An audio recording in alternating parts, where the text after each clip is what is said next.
Hi CEC family. So this is a really weird time and I appreciate that. So I just wanted to tell you some of the things that we're planning as an eldership and to keep you up to date with things. You would have received an email from me explaining that we're not meeting as a church family in the gathered church. And that's just really odd because church is really important. Gathering together is essential for us as a church family. And we understand how weird this time is. But we're also mindful that we need to follow governmental advice and that kind of stuff. Hence the reasons that we've stopped all our ministries, all our services. And there is an email that you will have got from me as well, which accompanies this recording, just so that you can know a bit more about what we're doing. It's an ongoing situation.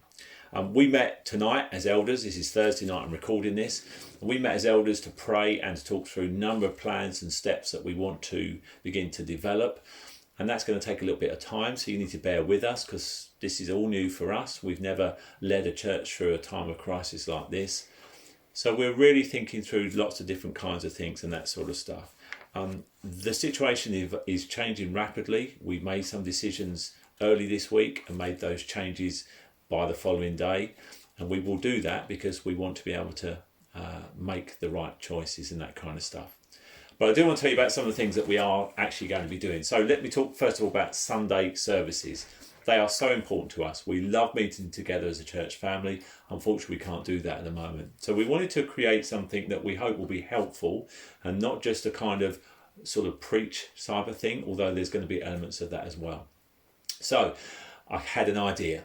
And I came up with an idea of actually doing a kind of magazine kind of sort of experience where it'll be a mix of various different things, ranging from a devotional thought from me, news of the church family, other elements that we'll bring in as well, prayer items and other things like that, which will be quite changing each week. So you don't want to miss it. Every week, you don't want to miss tuning into what we're going to be doing. I won't be doing it on my own. I will have a lovely co-host. I am biased, but it will be Sarah, my wife, who will be part of it as well.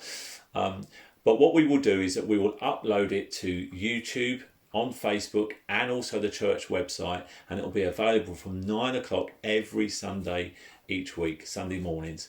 And we want you to make a commitment to gather around the telly or your tablet or whatever it might be with your family all together and to watch it as a group. If you're on your own, then I encourage you to watch it and then maybe call someone up from the CEC family to chat with them about what you've learned.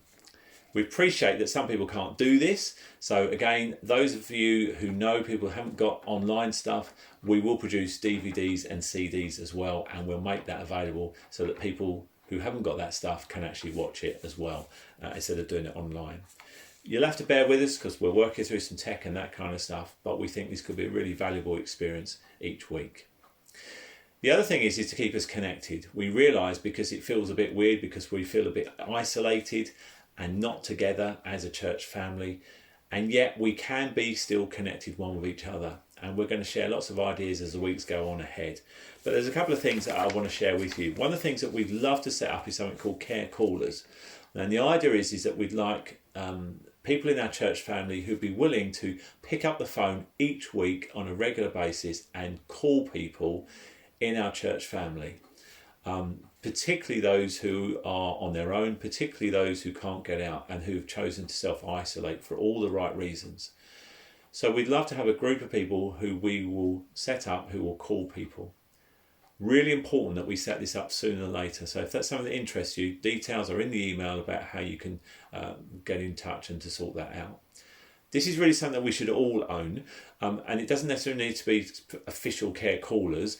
All of us should be phoning and keeping in contact with each other, but we don't want anybody to fall through the gaps. We love to set up a group of people who will also go shopping for people who need to get shopping. And again, we'll need to do some guidance on that kind of stuff, but we need some help with that as well. Again, details in the email about how to do that. We're looking at other ideas. We'd love to hear your ideas, so share them with me. Again, in the email, there is my email address. I'd love to know some thoughts and ideas, and we'll think about those and put those in the pot and develop those and roll those out in perhaps a week ahead.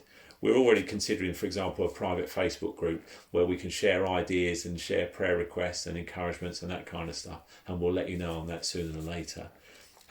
Pray. Just be praying for our church, praying for our nation, praying for our world with all of this coronavirus flying around.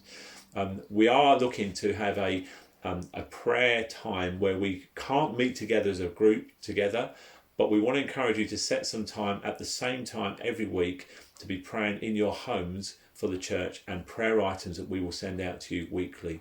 We're aiming to do that every Tuesday at, say, the normal time that small groups or most small groups will meet, which is on a Tuesday evening, and we'll get information to you about that as well. Please keep in touch with us, with the church, via the church office or my email. We want to know what's going on in your life, and that's really important that you keep in touch. I can't know everybody's situation. I cannot. The church is too big now for me to physically phone everybody every week. I cannot do that. So you need to keep in contact with me through email, ringing up the church office, whatever it might be, so that we know what's going on, so we can support and encourage you. That's probably enough that we need for the moment. It is weird. This is a changing situation. We've all had to make changes. It's all a bit unnerving. I know that personally. I'm going to be off for a couple of days because I should have had a week's holiday. I'm cutting that short. I'm not having a week. I turn 50 next week, believe it or not. You probably do believe it. And we were planning to go away and do some stuff, but that's not going to happen now. And I want to be around a bit more for the church anyway, which I will be around in the latter part of next week. So it's a weird situation, and we've got to make these kinds of changes. But we have a good God. Our God is sovereign. He is in control. He knows what is going to happen. And our prayer should be is that God will still be glorified in this situation. And amazingly, we should be praying that God may draw people to himself, that when they realise that this problem cannot be solved just by human effort, that people will turn to him. So share your faith. Shine brightly. Tell people the hope that you have in Christ.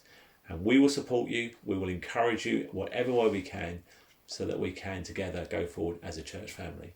I love you as your pastor, here to support you in any way we can, along with the rest of the eldership.